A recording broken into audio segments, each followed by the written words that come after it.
The scripture reading this morning is from Matthew 5, verses 14 through 16. You are the light of the world. A city built on a hill cannot be hid. People do not light a lamp and put it under the bushel basket. Rather, they put it on the lampstand, and it gives light to all in the house.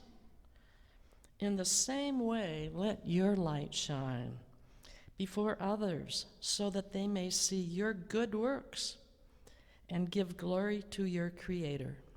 This ends the scripture reading. Amen. Amen. Everybody's light will shine.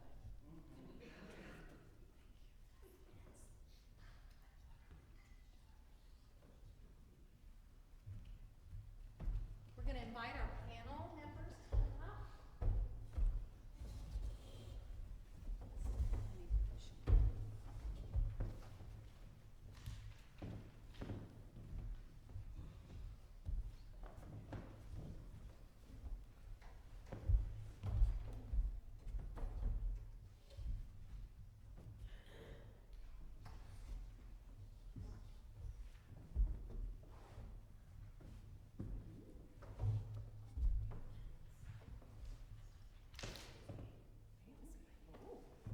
Does anybody else need coffee or a snack?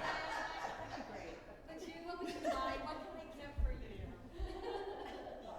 Latte? Okay. That's wonderful. No, really. Do you want some more? No, I'm good.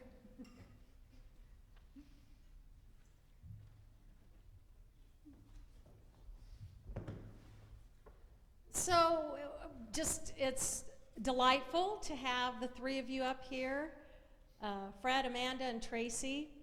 We're just gonna go ahead and dig in, and what I'm gonna ask you first is just, since I didn't get bios printed in the bulletin, just a little bit about yourself, what you're doing, and what gives you joy right now.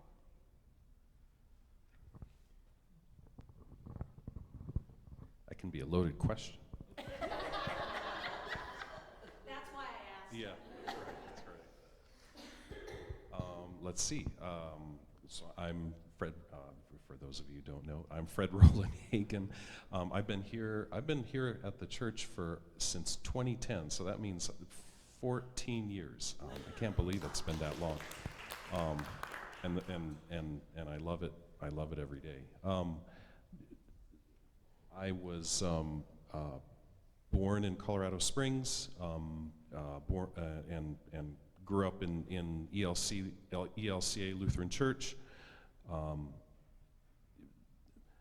where I guess LGBT was not. I mean, I think like most churches, perhaps in the 80s and 90s, there was just no discussion, or at least in some of those mainline churches.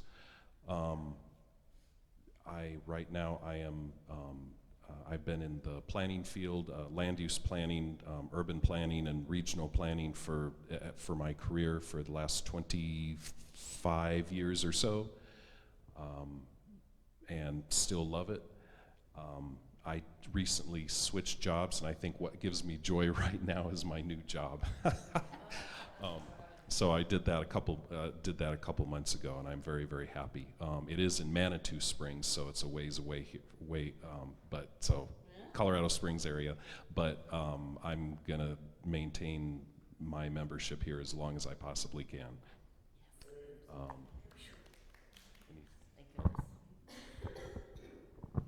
Hello, everyone. My name's Amanda Earl, and it's wonderful to be here in person. Yes. I moved to Colorado Springs June of last year, and definitely the most difficult part about leaving this area was the church, and just recognizing that I wouldn't be able to be as involved, but I've been trying my best to continue to remain connected.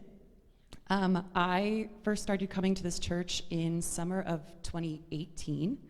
I was born and raised Lutheran, but I had a number of different experiences through my adolescence and my early adulthood that really led me away from the church.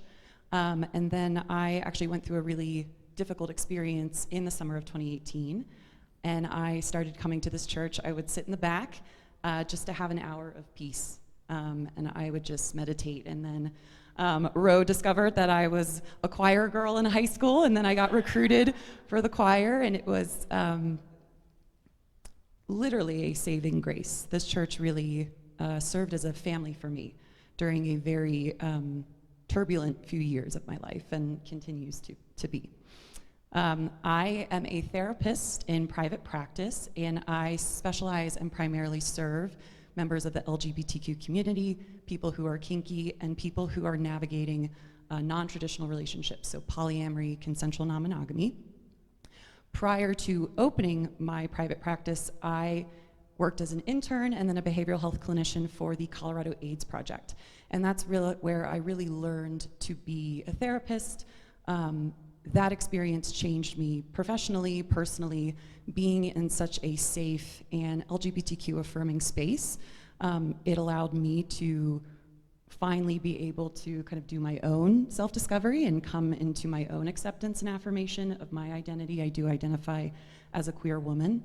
And so that was just incredibly powerful. What is bringing me joy right now?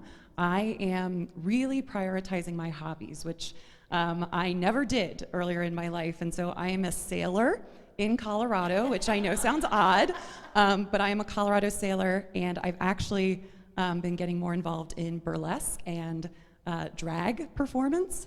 And so that's been just a really bright spot in my life right now. Good morning, everyone. Great to be with you. My name is Tracy Scott. I use she, her pronouns. And Mom and I have been coming to this church, gosh, a couple of years now, too, yeah.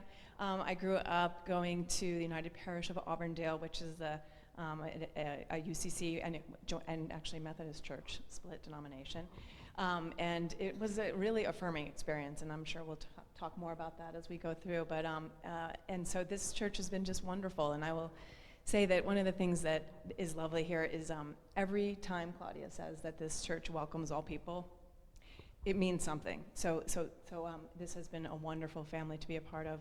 My work world is I'm a social worker. Most people know I was a river guide for 20 years first, but now I'm a social worker, and we probably know a lot of people in common. Probably. Yeah. I spent a couple of years at UC Health being a clinical social worker working with people living with HIV. Yeah, yeah. And so did that, and then came over to Denver Health and oversaw a program, our HIV STI prevention and outreach program. So did a lot of that. And now I'm the administrative director at Denver Health for LGBTQ plus health services. I've been in that role for a little over 3 years. And it is a deep privilege to serve community that I'm a part of. And it's a deep privilege to work at Denver Health. Shout out to my place for being a really open and affirming organization. We do not have one clinical space. We are a decentralized model of care. So meaning that all of Denver Health is working to be an LGBTQ plus affirming organization. That will be a lifelong journey, but we're making progress. So great to be here with y'all. Yeah.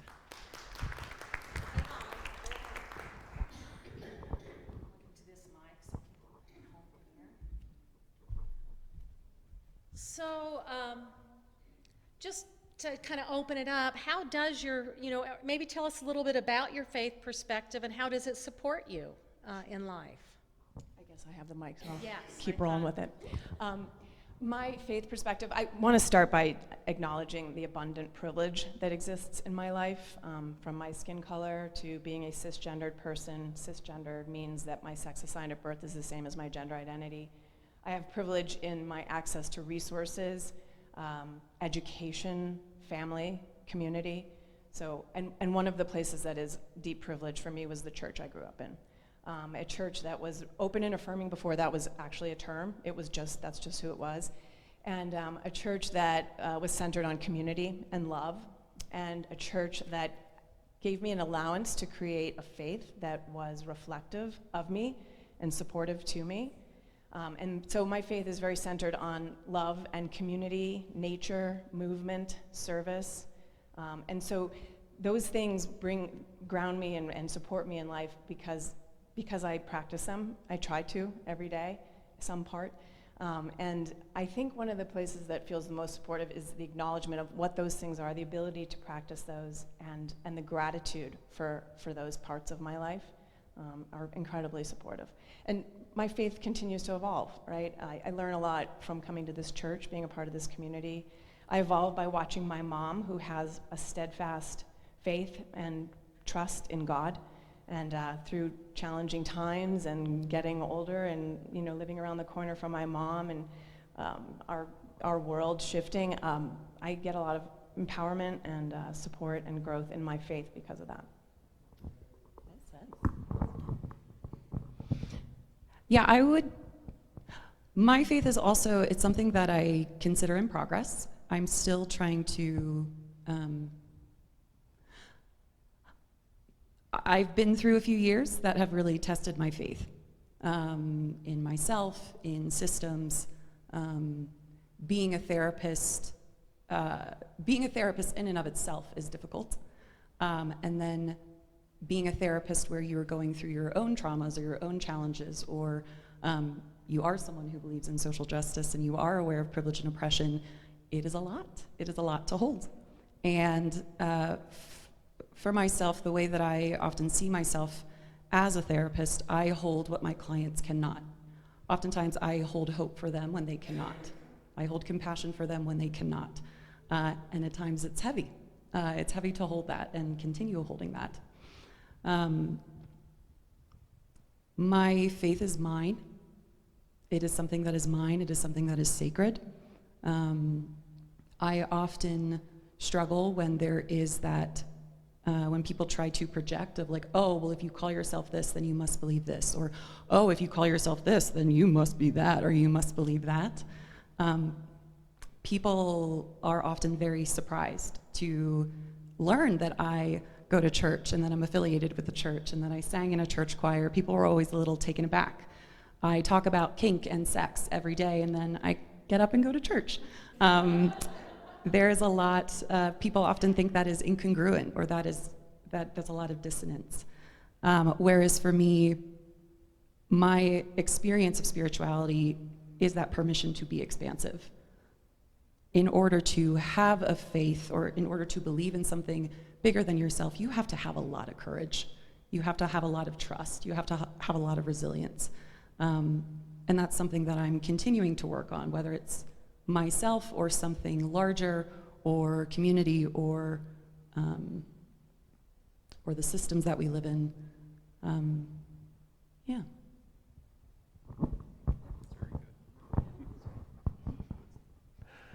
Let's see. I think before when I was younger, my faith was my faith was more felt more personal, and and I was kind of not consumed, but really thought about what is my personal relationship with God, and I always saw God as the whole, kind of the whole as the universe. I'll never forget when I was in high school, my pastor at the time, we were going through confirmation, and he asked a question or posed something that I don't think any of us had thought about before, and he says, you know, what does God look like? Who does God look like? And he says, what about this? And we had a chalkboard on the back, and he just drew this huge blob, kind of like an atom or something like that. And he says, what about this? Can't this be God? And I'm like, that's when your head explodes and everything. And it's like, okay, so this is a different perspective. And so my personal relationship has been centered around this idea of God as being everything, everything in the universe. As I've evolved, as I've gotten older, I've gone back to this, or not back, but I've really thought of my faith as including people, including my family. I grew up with faith, very focused with my family, and my family was very focused. And as I'm getting older and thinking more, I guess, communal, and leading groups of people, my faith has gone towards it, what does that look like with a family? And you know, I include all of you as family. So it's, I don't know if that makes any sense, but so there you go. Hang on to it. We're just going to go back and forth like this. We'll get some time.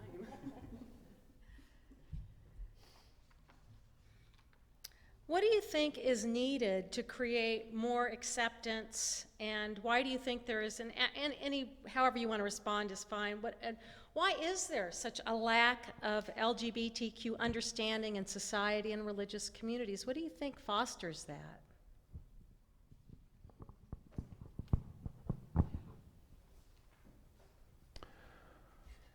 Good question.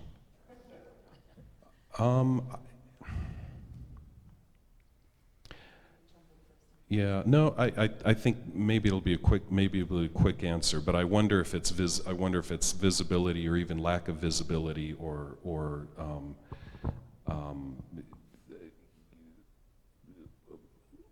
lack of that interaction, lack of that diversity in certain places. When you get to know somebody personally, for some people, if you get to know somebody personally and understand their differences and can connect with somebody directly, I think you, by nature, become more compassionate than if you don't know somebody. And so I wonder if a lot of that is just coming from lack of those connections between a diverse group of people. As an example, I have very few black friends, and so I have not been able to make that connection with the black community very well. And I admit I'm not familiar with the black community very much, and so I guess from my own perspective, that's how I see this issue. I would say it comes down to fear. We humans, we fear what we don't know. And in many ways, biologically, that's how we are supposed to operate. That's what keeps us safe. We tend to find comfort and safety in what is familiar. And so to Fred's point, if people haven't necessarily been in contact or have connections with the LGBTQ community, a lot of that fear remains.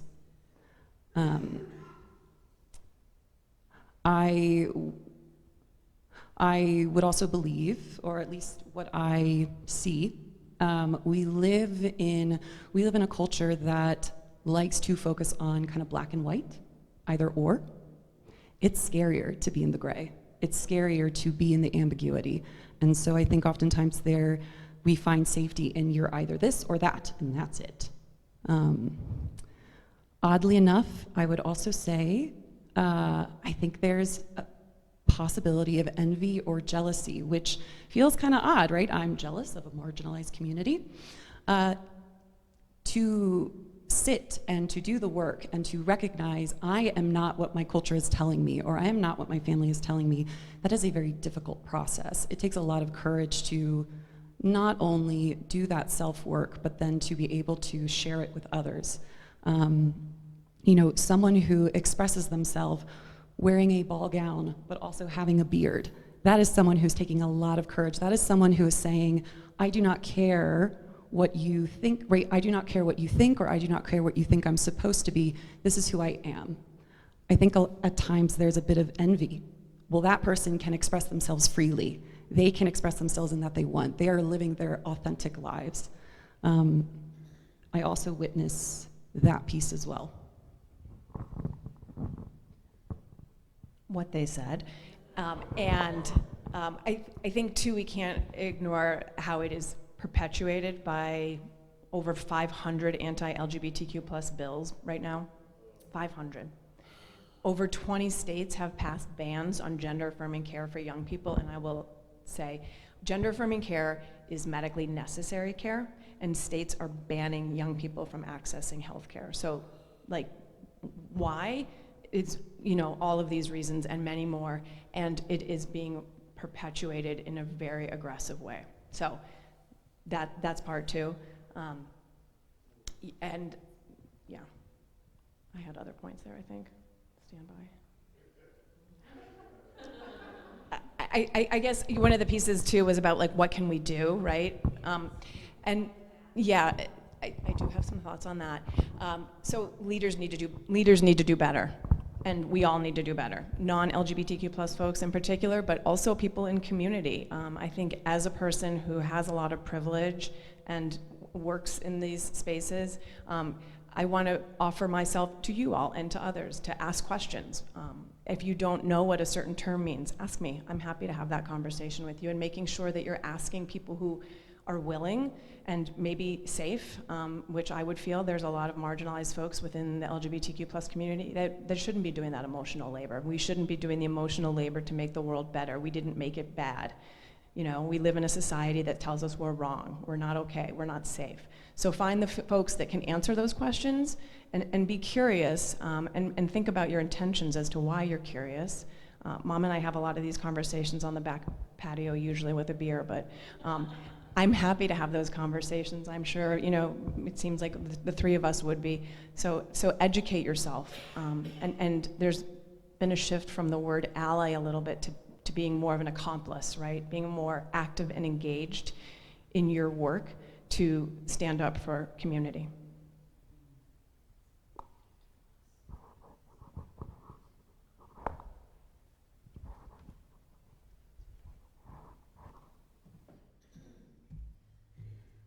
Okay, just one more question, and then I do want to give people a chance to ask a question if they want, or make a comment. But what are the, are there any unique spiritual needs of the community, the LGBTQ, is it just human?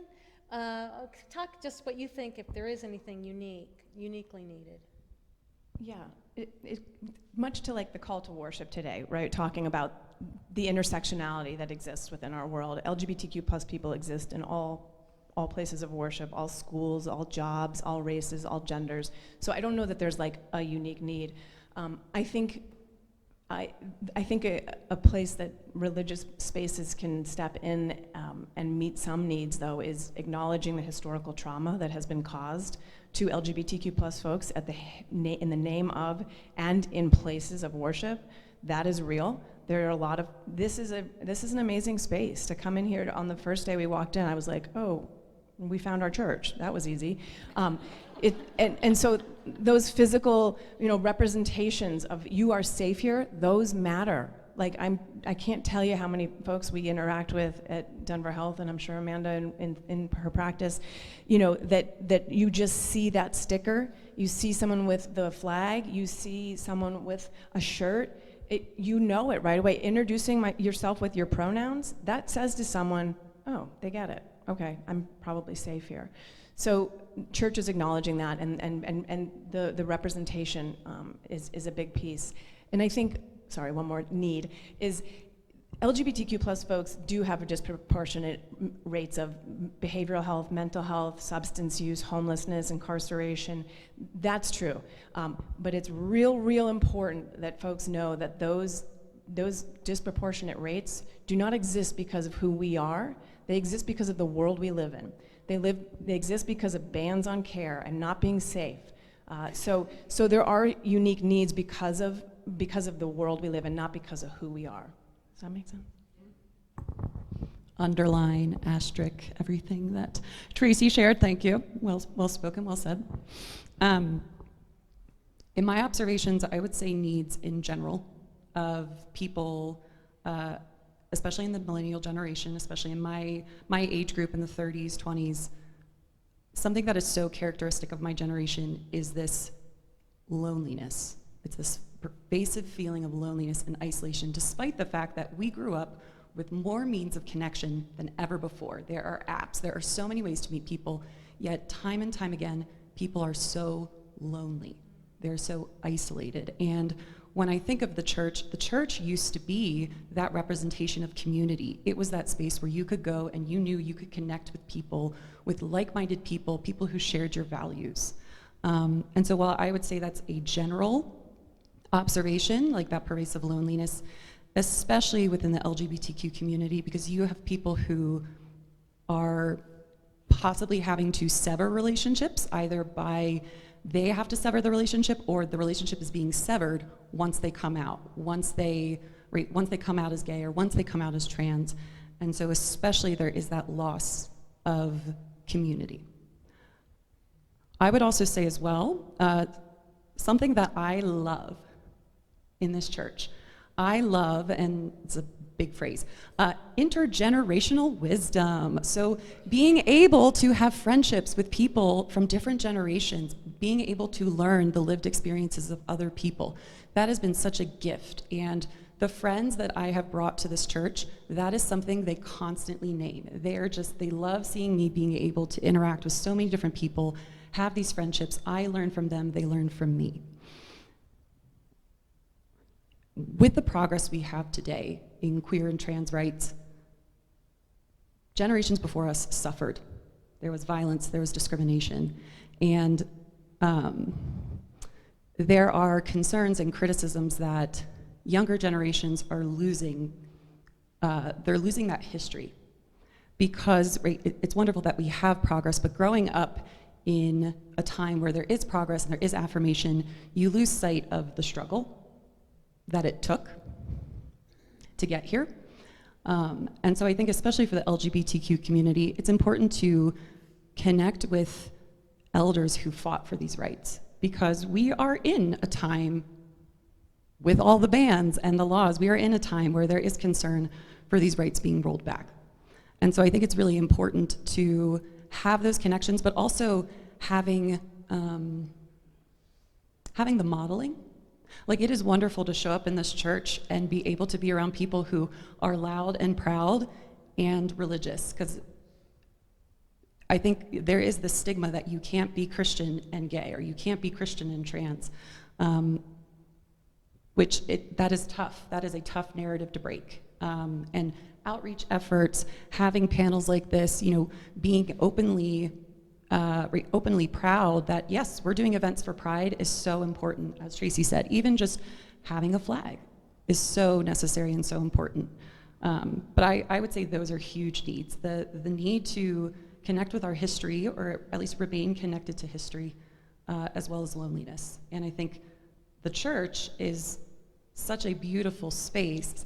It's just about, again, rewriting that narrative that you actually are safe here. You actually are affirmed. Very good. I do not have much more to add, but I think the spiritual needs. I think you need that general sense of welcomeness for anybody who's marginalized, and that welcoming spirit and that acceptance level. Beyond that, I think that there are some probably individual needs that the individuals will need spiritually, but I still love the saying that the UCC has: wherever you are on life's journey, you are welcome here. I mean, I think that speaks volumes, and that term or that sentence actually helped bring me into this church, and has kept me here.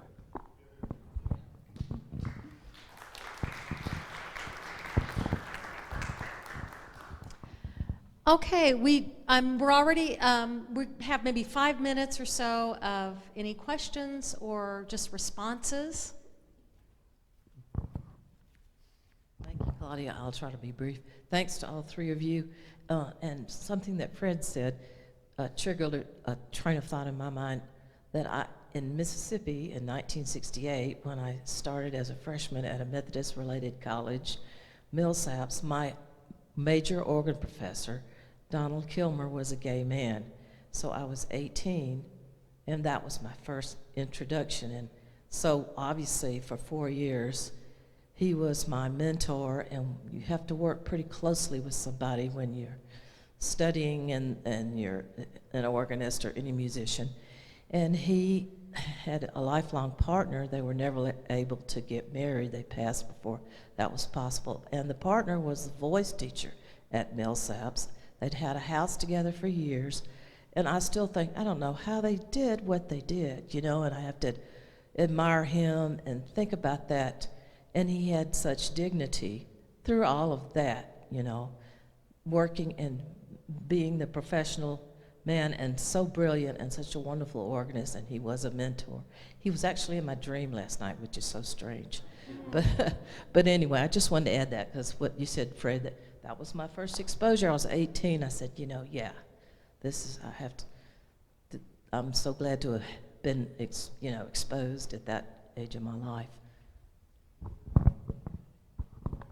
I want to thank you all. This is so inspirational, and we're going to share everything as we go. But I'm the assistant director of Sage Singers now, and these are the elders of the community and a great majority of them are anti-church. They really are. They've had horrible experiences with their families or the churches that they had belonged to as young people. I'm not their spiritual advisor as being the assistant director, but we do welcome them, and we're going to have some rehearsals here in June because our rehearsal space is not available while we prepare to go to gala. But anyway, we are constantly trying to be, Becky and Beth are in it, Dina, we're in the Sage community, and I always think about how important the spiritual aspect of our lives is, and with the Spirit that's inside all of us. So anyway, we'll continue to carry the torch. Thank you, Ro. Just one quick note to Fred's point about getting to know somebody personally who is in the LGBTQIA community. I think that the coming out stories have been so important. And even if you don't share that initial story, being willing to live out gives people that opportunity to interact with someone personally and get to know them personally. And that changes everything.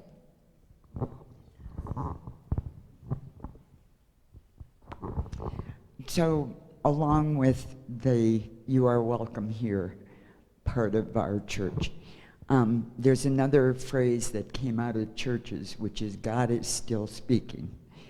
And I found, I think it was last week, maybe the week before, the fact that the United Methodist Church, who took a long time, finally got to a point where the clergy can be gay and accepted, where they can have gay marriages in their buildings. That is God still speaking, and I believe he continues. One more. Thank you for coming and for all of the comments about it's important to include positive gay pride in our religious faith. However, it's also a political issue. My daughter recently told a story about a school teacher she met here in Colorado who moved to Colorado from Florida because of the anti-gay things she would be required to teach in her public school in Florida. So she moved to Colorado. We're a very good state. We need to continue to vote for our state representatives and senators who keep us this open and gay affirming state that we are. Thank you. Sue? Thank you so much for being here. It's good to see you all again. Do you have any suggestions for how we might grow our church? We love our church, we love our minister, we love all of our colleagues here, and should we hang a gay flag out? Or anyway, any suggestions how we might grow this church? Thank you.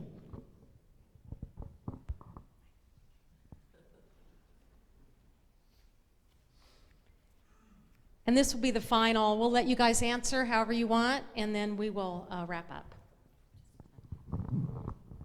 I am part of the outreach committee, so this is something that is very important to me for church of how do we grow the church.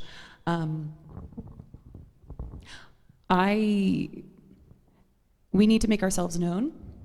We need to share that we are here. We need to share that we are queer affirming. We need to share that we are a safe space. And so efforts through social media, cards, making connections, just being able to share with other people about your experience in this church and the different events that we have are so important. I think as well, going through a lens of invitation versus expectation, because I think oftentimes I know people who have had challenging or difficult religious experiences, it's because it was forced upon them, or it was because it was something they were expected to do. They didn't necessarily have that sense of choice. And so I think being able to invite people, welcome people, recognize, really living through the message of we will meet you wherever you are in your journey is so important. The only thing I would add in addition to that is actually go to the places, go to community, go to the center, go to the Trans Center of the Rocky, go to Colorado Health Network, go into those spaces and ask to speak to their community advisory board, or if they have a group, if a therapist leading a group at the center, say, can I come in and have 5 minutes at the beginning? I'd love to extend an invitation to this community. So I think being more proactive in that. We do a lot of social media and amazing things, but going to people shows an initiative and a real desire to welcome. Just a quick thing, I'm going to go in a totally different direction, but from an infrastructure issue, I think we've got a great space here, and a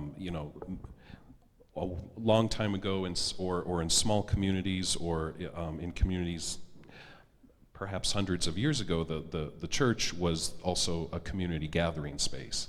And I think we've got a lot of opportunity to have this physical space that we can use to help gather the community and show who we are, show that we are an open and affirming church and that we are welcoming to everybody.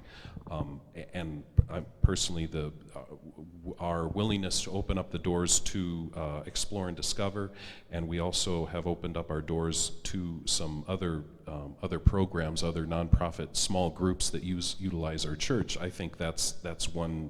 I think that, to me, that's an excellent way to utilize our church to get our word out to the community.